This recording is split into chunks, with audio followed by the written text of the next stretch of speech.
To the House of Hoosier podcast. I'm your host, AJ Guyton. Today's guest is a special guest, man. Somebody that I love around the game and been up and close and personal with the game. He's a college basketball analyst for the Big Ten Network, member of the Final Four 1989 Flying Illini, and 1989 Defensive Player of the Year. What's up, my man, Steve Bardo? Give it up. What's up, baby?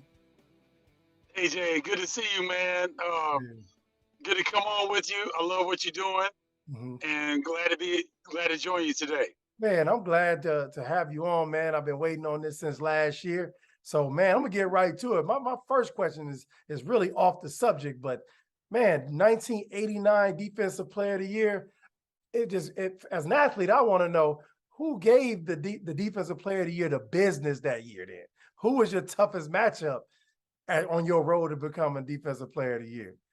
Well, see, AJ, the thing is that everybody gave me the business. That was a thing back then because we had 17 first and second round draft picks in my last 2 years alone. Wow. So we had a bunch of NBA guys, and Yeah. so I was considered Defensive Player of the Year with holding guys at 15 and 17 points a game because there were pros all throughout the league. So yeah, that's how that went down. But wow. So yeah, who were some of the notable guys in the Big Ten at that time? But we're gonna talk about Jay Edwards. You can leave Jay out right now.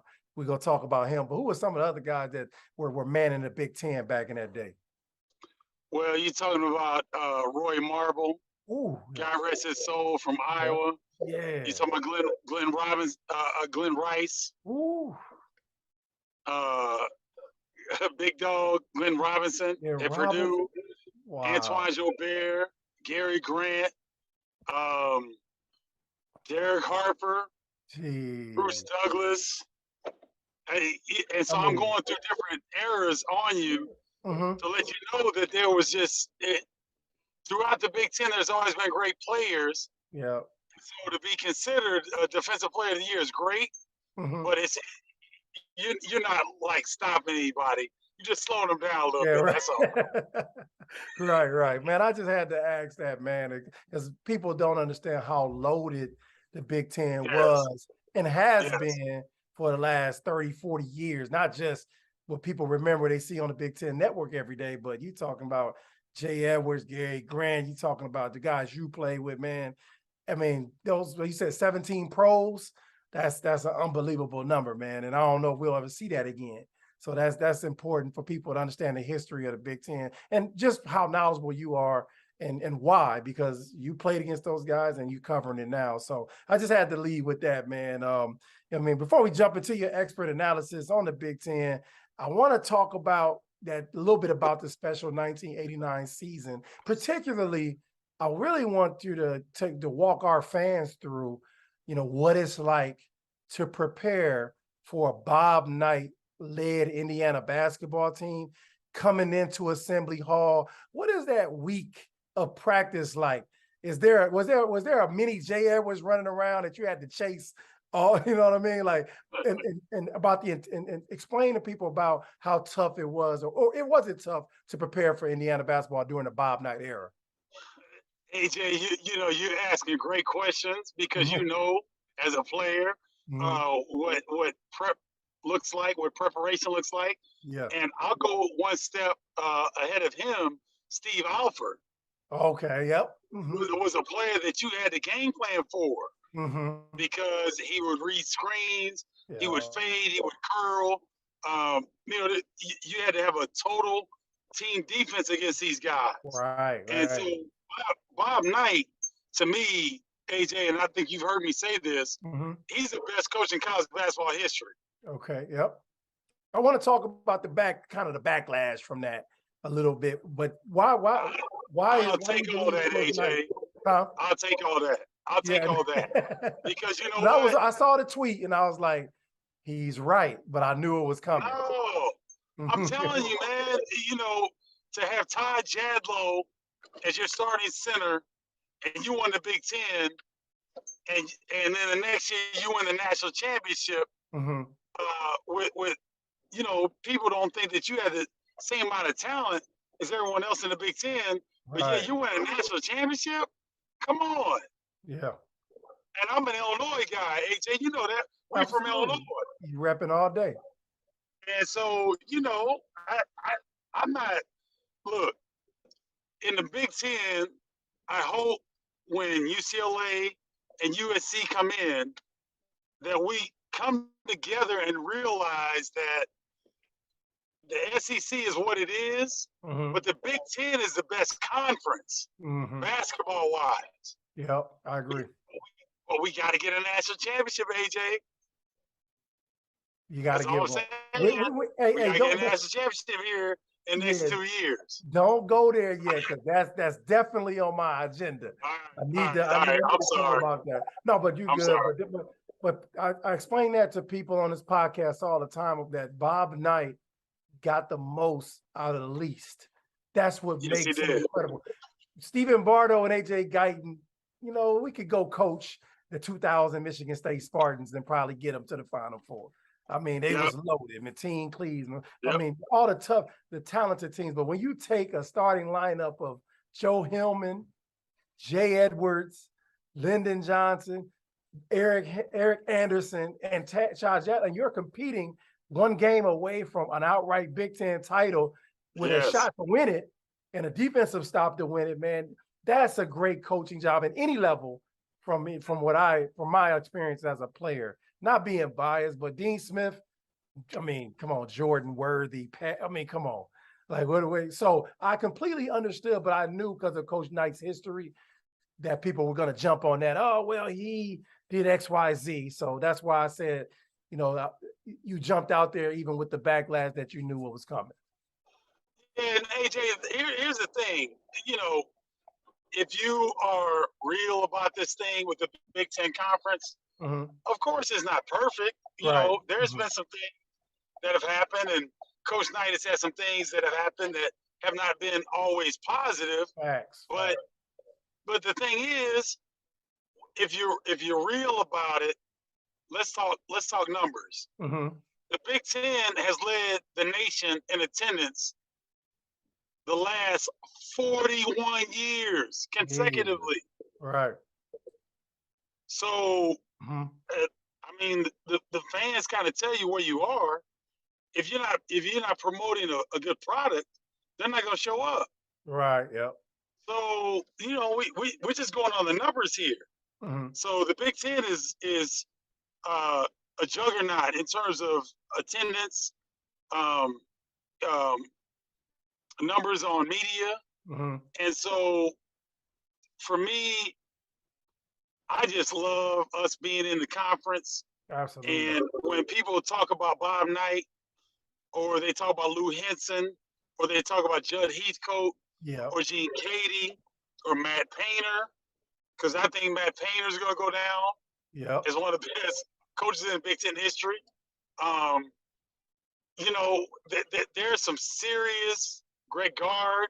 There's some serious coaches in here, man, that have done great things, and I'm glad to be a part of it. Absolutely, you're 100% correct, man. As you think about all the list of names that was involved, Dr. Tom Davis, Bob Knight, Izzo, Gene Cady, Clem Haskins. I mean, the list goes on, man. And that's why we was fortunate enough to play in one of the greatest conference in America, in my opinion, man. So, but I want to ask you, what was it like winning a basketball game on the road in Assembly Hall? Like, hey, was it the hardest thing to do? What was making it tough to win in Assembly Hall? Because I think, did you win there twice? Yeah, that's why you smiling so hard. You won twice. You won twice. No, AJ, you know what it is. It's still amazing when I call games for the Big Ten Network and Fox Sports, and I'm at Bloomington, and the fans will gasp with every play, because they know basketball. Yeah, that's not it. It's not like that every place in the Big Ten. Right, it's not. Yeah. And people don't want to hear that, but that's the truth. Yeah, it is. And so Indiana's a special hoop mecca. it's still a blue blood. I know, I love what Mike Woodson's doing. I know that the fan base would like the program to be better than where they are, but I think it's in a good place right now. Yep. And I think they're ascending. So this is a good time for Indiana basketball. Absolutely. Well, you talked a little bit earlier about the Big Ten hasn't won since 2000. Why? I have my own theories. What's your theory behind why the Big Ten hasn't won a championship in 22 years? Because the Big 12 has gotten the best players over that period of time. Okay. That's why they had the most championships. Right. Whoever has the best players. The SEC has gotten a lot of good players because of Kentucky, Arkansas, Auburn. Yeah. And so whoever gets the best players, they're probably going to win the national championship. And then how you get the players is how you get the players. Right, yeah. You see where I'm going with this, AJ? Yeah, I see where you're going. Yeah, they're making that happen. I'm not going to incriminate anyone, or I hear you. I hear you. We keep this family friendly. Yep. But AJ, I want to say this. It's off topic a little bit, but you've done a fantastic job of taking your basketball career and transitioning into what you're doing now. And the father that you become, right. what you're doing for other players and people is, I want to tell you, it makes me proud as a big brother. I appreciate that, man. And although I wanted you to play in Illinois, and you play in Indiana, and you made the right decision. Absolutely. Because you had a great career. And I just want to tell you, I'm proud of you. Hey, man, thank you. I appreciate that, man. And it's an honor to be able to just talk about basketball, my brothers, man, and get to know my leaders and the people that I follow and watch on TV. So that's why I do this passionately and have fun doing it. It's not about ratings. It's not about, I don't care about none of that. I just want to talk basketball, and I'm taking the angle of, I want to talk to people who's really been around the game and understand the game. So I thank you for that, man, because your knowledge, I watch you every day on Big Ten Network, man. I even caught you. I told you I caught you on the NBA. And I'm asleep one day and I hear this voice. I think I'm dreaming. I said, that sound like Steve Bardo. Look, wake up. He was doing a game in Milwaukee. I said, man, this has got to be the hardest working dude that I know, like personally, man. So I appreciate you and the leadership you showing and how to transition from the game, man. That's the most important thing to me. I think kids need to understand how to transition out of the game and stay relevant and still get to do what you love. And that's most important to me. And AJ, here's the thing, man, because when you ball out and you score the amount of points that you scored and be able to play professional basketball like you were able to do, and leave the legacy that you're able to leave, that can lead into different business opportunities. Yeah, right, exactly. And so we have to learn as young African athletes that we have, what's the word I'm looking for? But we have equity. Yeah, exactly. Yep. That we need to be able to harness and to benefit, because those opportunities weren't there when we were coming through school. Absolutely, correct? Yes. And so now these athletes have a chance to be able to monetize their experience and their parents' investments and their families' investments that sacrifice time or whatever to get you where you needed to be to playing these events where you could showcase your skills, right? That's a whole community. Absolutely. And so, hopefully that's changing for the better. Absolutely. It is, man. Thank you for that. And man, I want to get back to the Big Ten real quick, man. So we talked about Big Ten teams haven't cut the nets down in 22 years. What Big Ten teams that obviously Indiana has an opportunity to cut down those nets, and why do you think they have the opportunity to cut down those nets this year? Well, I think when you've got a bulldog like Xavier at the point guard position, you Right. know what I'm saying? Like he, in full disclosure, Mm-hmm. I've gotten to know him a little bit. I Mm-hmm. pulled him to the side, like I do a lot of athletes, Yep. basketball players. AJ, I try to give them something when I see something. Yeah. Mm-hmm. So I'm giving you something that I've never told anybody. Absolutely. But Kevin Kugler, Terry Gannon, Brandon Gaudin, Lisa Byington, the play-by-play partners that I work with know that if I see a player and I think they need something from me, I'm going to tell them Right. because they know I'm for those players. We have a fraternity, Right. and Exactly. so when you play Big Ten basketball, your older brothers or Mm-hmm. uncle figures Yep. are supposed to say something when they see something. Yes, sir. That's how we stay the best conference in the country. Mm-hmm. And so I'll say something, Mm-hmm. and I said something to Xavier, and he responded, That's good. and they got in the tournament. That's good. So my point is, race, Trace Jackson Davis, Mm-hmm. they've got experience. They understand what's going on. Mm-hmm. The Hoosiers are deep. Yeah. Um, they've been through the wars. They had to go through the Big Ten Conference tournament to get into the NCAA tournament, Yep. right? Mm-hmm. Um, they've been through some stuff, and so they're veteran and they can go deep. Yeah. So I like their squad. Mm-hmm.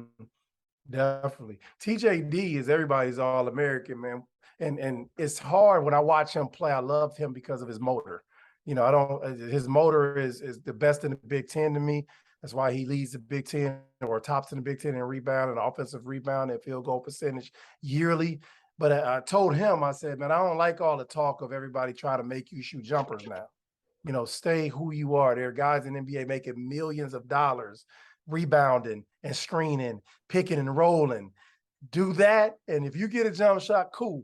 But focusing on that takes away from who you are, in my opinion. When you look at TJD, what do you think he needs to do to have the leadership to take Indiana to the next level?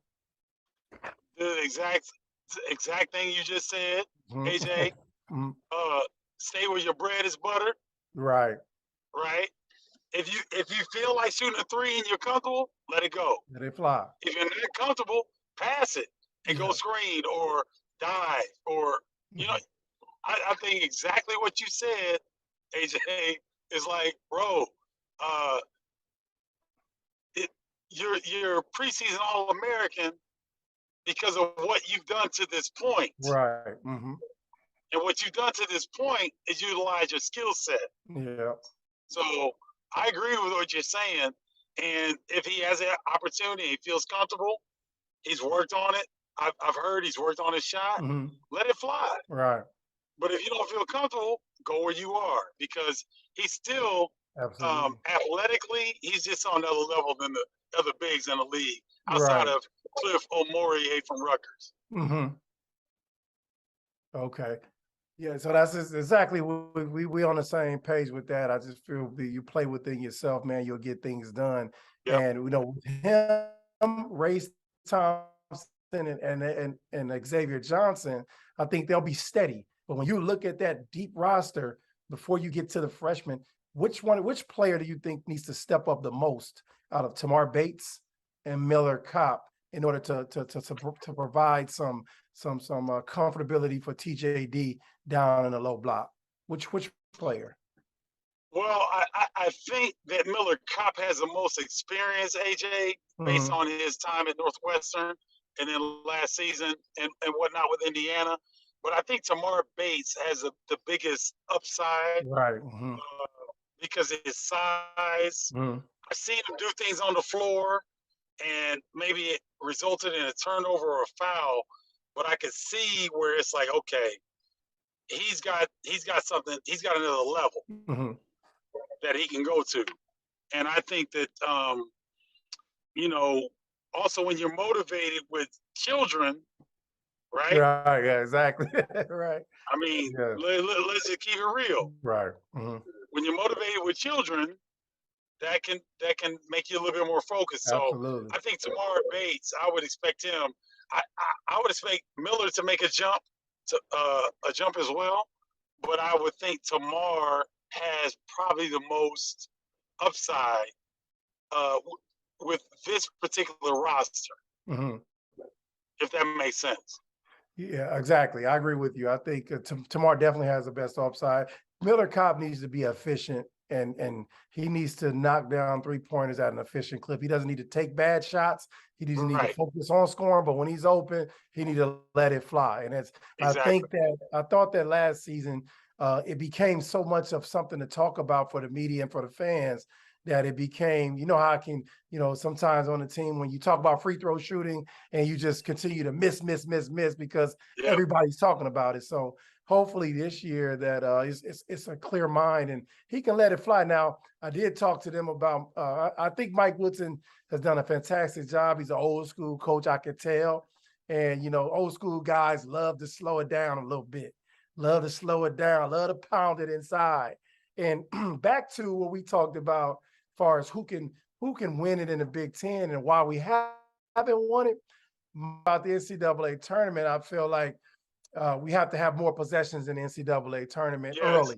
And I felt like in the Big Ten, they are so well coached and so well scouted that all the games slow down. So I like to see them open it up a lot more, shoot a few more threes per game that Mike Woodson would probably normally let them shoot in order to give people confidence to be able to knock those shots down later. So that's kind of my theory as to why the Big Ten has struggled in the NCAA tournament since 2000 is that the speed of the game, the pace and the shots per possession have picked up. But overall, I think Mike Woodson done a fantastic job, getting people excited about Indiana basketball. Have you saw the same thing? Oh, there's no doubt about it. And I think Woody is a really good defensive coach. Mm-hmm. And when you're trying to turn around a culture, the first piece needs to be on the defensive end because that can make you competitive faster than you can be on the offensive end if you don't have any defense. Right. Does that make sense? Yeah. You know what I'm saying, AJ? Yes, sir. And so, I love what he's done. I'm friends with several guys that work in the NBA on the player personnel side. Yeah. And they rave about Mike Woodson. And I think there was some clips when he went to a Knicks game and all of them cats lined up to show him love. Right, yeah, and those NBA dudes. Yeah. Those are NBA dudes. So that'll tell you something. And look, Mike Woodson was he was a Big Ten MVP on a bad knee. Right. Yeah, right. He averaged like 20, 21 a game off of a knee that was surgically repaired back in the day. Back in the day. It wasn't like today. It was different, y'all. Yeah. I'm telling you. Woody was a beast. Absolutely. So he knows what he's doing. And I like the fact that Indiana has embraced it. Absolutely. Have you had a chance to watch any of the freshmen play? Not. I am really looking forward. I've seen clips of Jalen Hood-Schifino. Yeah. And I'm just going to go on record as saying that I'd be surprised that he wasn't freshman of the year. Right. In the Big Ten. Yeah. He seems to be, and I'm sorry because this area is dark and you can't see me, but you can hear me. I can hear you. He seems to be Jason Kidd. Jason Kidd. Yeah, like. Right. Jason Kidd, like. Big body, can get in the paint, can finish, can set up his teammates, a good passer, sure handler of the basketball, and got size of a guy that's an upperclassman already. Right. Absolutely. So him with the guys that they already have coming back, I'm looking forward to what the Hoosiers have in store. Absolutely. And let's talk a little bit about, your teams in the Big Ten. Who would you say is a sleeper team for you in the Big Ten to challenge the teams in the upper echelon that nobody's talking about? I would have to say that I think Michigan State is going to be interesting because they're really old. Yeah, and they are. got a lot of guys that, have experience, and they've been through the wars. Joey Hauser, I believe Malik Hall was preseason All Big Ten. Yeah. So yeah, I think Michigan State will be a surprise. I think that Wisconsin's not going to be 10th. They'll be better than that. Right. Yeah. And I think Iowa will be a surprise because they've got some veteran guys coming back, and they've got a lot of kids. Not a lot of kids, a lot of players. Yeah. I'm showing my age. They got a lot of players that can score. Right. Absolutely. And the Big Ten Player of the Year will come down to what two players?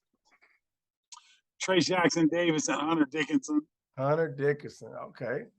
Yeah, I think Michigan's got a nice squad. They're going to rely on some young players like they did last year. However, I think Doug McDaniel, I believe is his name, from the DMV, diminutive point guard, but he will be a factor for Michigan moving forward. They'll be a top 4 team in the Big Ten this year. Absolutely. The Big Ten championship the road to the Big Ten championship will go through what town? I have to say Champaign. Champaign. Okay. I think Illinois has the most talent. Believe it or not, Big Ten teams right now in a sleeper form. Like, people know about the other players, but Illinois is scary. Yeah. And that's the team that I think could surprise the most people is Illinois. Okay. And then finally, what team will represent the Big Ten in the Final Four this year? I think it would have to be Indiana, just from the experience. You have that star power.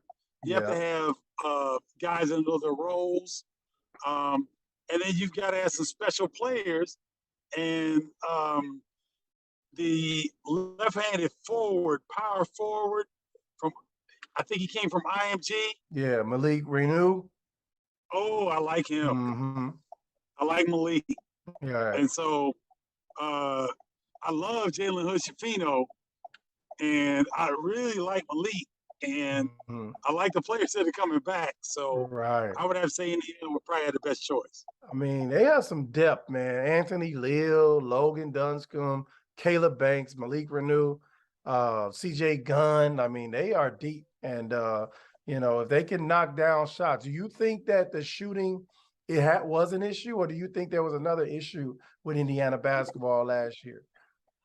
No, I just think it was a situation where you got a team that was recruited by another coach, and so you have a coach that's coming in that's a legend, and so these players are kind of like tripping, Trace Jackson Davis, Race Thompson, Xavier, okay, this guy's a legend, but what does that mean to me? Yeah, and they had to learn through their experience. Okay. That's the beauty of being associated with Indiana basketball, is that you get a chance to be in like a top 5 college basketball program in the country, and so you get different information. Right, true that other people get. True. And so they have to go through the process when Mike Woodson comes back as head coach, and things are reinstated. Does that make sense? Yo, makes plenty of sense, man. He's reestablishing in a new way the tradition of Indiana basketball. Exactly. Yeah. Exactly. But the new millennium version. So, but no, man. Hey, all that insight is awesome, man. And coming from someone who's been around the game for so long, played the game at the high level so long, man. He's right now Stephen Bardo was doing what we call spin and block. So I'm gonna go ahead and let him spin the rest of his block. And thank you for joining the House of Hoosier podcast to talk Indiana basketball and Big Ten basketball with your little brother, man. And can you tell our fans, what podcasts you have, where they can find you, what days and what times they can find you? I go on Mondays at 6 p.m. Central Standard Time, 7 p.m. Eastern Standard Time, with Bardo's Breakdown on YouTube and Facebook. And also got a course that helps people get into sports broadcasting. Okay. So if you know anybody that's interested in sports broadcasting, send us futuresportscasters.com. Yeah, that would be great.